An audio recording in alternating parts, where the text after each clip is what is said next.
itu yang tersambung, kuat, ini erat, dan sulit dilepaskan, itu disebut silah namanya. Apa namanya? Silatun. Silah. Dari kata wasala, nyambung, erat. Pernah dengar gini? Silaturahim? Ya. Ketersambungan rasa kasih yang dalam, sehingga walaupun terpisahkan tempat dan keadaan, ia masih bisa merasakan itu dengan memberikan satu rasa yang dalam. Jadi kalau Anda bertemu dengan kawan-kawan, reunian, kan? Ketemu, saling tatap, ngobrol, itu belum silaturahim secara makna, belum. Karena orangnya ada di hadapan kita, kita sapa. Tapi kalau Anda meninggalkan tempat ini, kemudian ingat kepada kawan kita, terus kita WA, malam-malam kita ingatkan, akhi, maafkan kalau saya ada salah ya, mudah-mudahan Allah pertemukan kembali kita sampai jannah, malam tahajud ya. Itu namanya silaturahim. Silah, terikat walaupun ruangnya sudah berbeda. Waktunya mungkin tidak sama. Teman ke Amerika, dia ke Kanada, 12 jam bedanya dengan kita. Tapi kita masih bisa WA dia. Itulah silah. Hubungan yang menyambungkan kita dengan Allah. Sehingga terkoneksi dalam setiap keadaan dimanapun berada, itu adalah sholat. Kenapa sholat disebut dengan sholat? Ya, padahal sholat kan namanya doa kan? Ya kan? Tapi kenapa disebut dengan kalimat sholat? Untuk memberikan kesan ibadah ini melatih kita supaya terkoneksi dengan Allah secara erat dan kuat, sehingga di setiap keadaan kita tersambung dengan Allah. Oke, teman-teman yang laki-laki nih, Anda punya koneksi dengan orang yang punya kedudukan. Gampang nggak pekerjaannya? Gampang. Ibu terkoneksi dengan Korlantas, lalu lintas gampang kan? Dikawal, kan? Anda punya koneksi dengan Allah, apa yang sulit bagi Allah? Nih, kalimat mahal ya. Anda boleh catat ini. Mau bikin status juga silahkan, terserah. Tapi yang penting status kita di hadapan Allah. Ada satu kalimat yang sangat mahal. Yang kalau kita punya ini, tentram kehidupan dunia. Kalimatnya singkat, cuma 3 kata. Aku punya Allah. Aku punya Allah. Ini kalimat yang mahal, yang jarang dimiliki sampai hari ini. Kenapa engkau begitu tegar, padahal masalah rumah tangga kamu itu begitu pelik? Aku punya Allah. Aku yakin Allah pasti akan berikan solusi. Kamu kok kelihatannya biasa-biasa saja sih? Padahal kan kemarin pekerjaan kamu gagal. Aku punya Allah. Allah sudah ngatur rizki. Rizki aku sudah Allah tetapkan. Aku punya Allah. Kalimat ini yang mahal sekarang. Bilal itu saat dicambuk, suasananya terik. Ditimpa batu yang sudah dipanaskan. Ketika dicambuk sekali, kalimatnya irtad, murtad kamu. Jawabannya Allah, aku punya Allah. Saya tanya pada Anda, kalimat ini muncul nggak dalam setiap situasi? Nah, mungkin itu yang menyebabkan sering ada kegamangan, kegelisahan, pesimis, jatuh terlampau dalam. Punya Allah. Dulu semua orang bekerja itu merasa punya Allah. Mau disogok, ya seorang penggembala kambing itu diuji oleh Umar. Aku ambil ya, 1 aku beli. Jangan, ya ini bukan punya saya. Bilang aja dimakan serigala. Pertanyaan cuma 1, fa'aina Allah. Terus Allah di mana? Aku punya Allah. Teman-teman, itu mahal sekali. Nah, sholat itu melatih kita untuk punya itu. Jadi kalau sudah selesai sholat, kita itu terkoneksi dengan Allah. Terkoneksi itu namanya zikir. Dzakaro, ingat. Ingat tuh, zikir tuh gini, bukan diucapkan di lisan. Zikir itu diucapkan di lisan, tembus ke hati, lalu memberikan petunjuk kepada semua bagian tubuh kita. Itu zikir namanya. Jadi begitu disebutkan, ada getaran ke jiwa. Makanya kenapa pasca sholat ada zikir, khawatir setelah sholat belum nyambung. Ini yang dimaksud Quran surah keempat ayat 103. Fa'idha qadaitumus sholata, maka jika Anda telah tuntas mengerjakan sholat, mungkin belum terkoneksi sepenuhnya dengan Allah.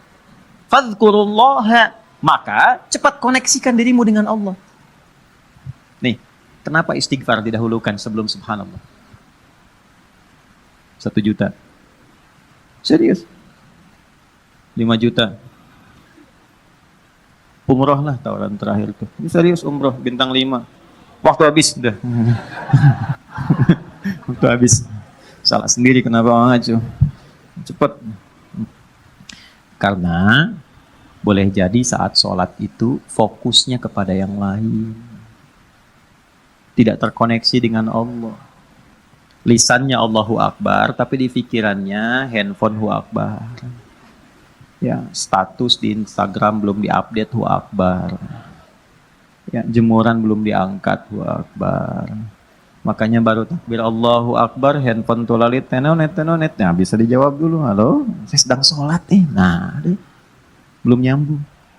Makanya kita istighfar, khawatir saat sholat ada yang belum terkoneksi. Setelah itu, subhanallah, alhamdulillah, Allahu Akbar. Kenapa 33 kali? 33 itu latihan sampai kalimat itu meresap ke dalam hati. Subhanallah, subhanallah, subhanallah. Pertama masih di lisan. Yang ke-10 mulai masuk ke hati, mulai terasa, mulai nangis, mulai enak, mulai tenang. Alhamdulillah, alhamdulillah Allah kasih saya ibu, alhamdulillah Allah kirimkan saya ayah, alhamdulillah Allah kirimkan saya istri, alhamdulillah Allah kirimkan saya suami, anak-anak, alhamdulillah, enak, sampai tenang. Sampai situ gak? Nah, sampai ujungnya kita merasa punya Allah. Kalau sudah merasa punya Allah, Allahu Akbar, itu semuanya dah. Ini antum ya, yang pengusaha pebisnis ya, ada ya. Saya nggak harus tanya angkat tangan lah. Ya. Kalau saya tanya Anda begini, Anda misalnya punya satu proyek nih, nilainya 100 miliar. Oke? Tapi proyek itu membuat Anda tidak bisa sholat. Sisi lain, ada pekerjaan, nilainya cuma 1 juta. Tapi Anda bisa menunaikan sholat dengan begitu nyamannya.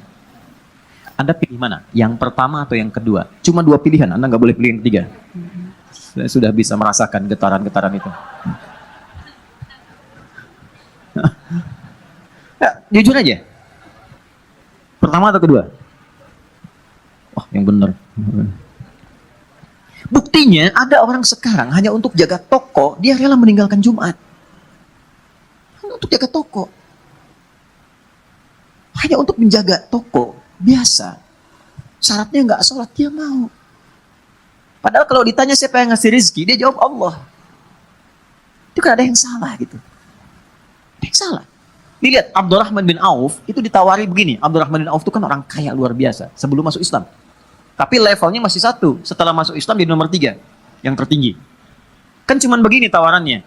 Kamu kalau mau ikut Muhammad SAW, semua aset kamu kami sita. Oke? Silahkan ikut. Dan gak boleh bawa apapun. Cuma baju yang melekat di badan. Gambaran orang-orang pada saat itu akan menempuh perjalanan kurang lebih 400 km. Lewat naik turun bukit. Badai mungkin datang. Gak akan selamat sampai ke Madinah. Di Yathrib saat itu. Berangkat.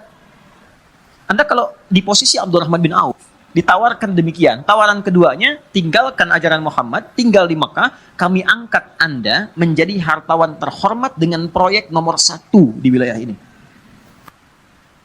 Kalau Anda di posisi Abdurrahman bin Auf, silahkan ikut Nabi, tapi tinggalkan semua aset Anda 1 triliun. Bawa pakaian saja. Anda sudah bekerja 20 tahun, 30 tahun, dapat 1 T, tinggalkan itu ikut Nabi Muhammad.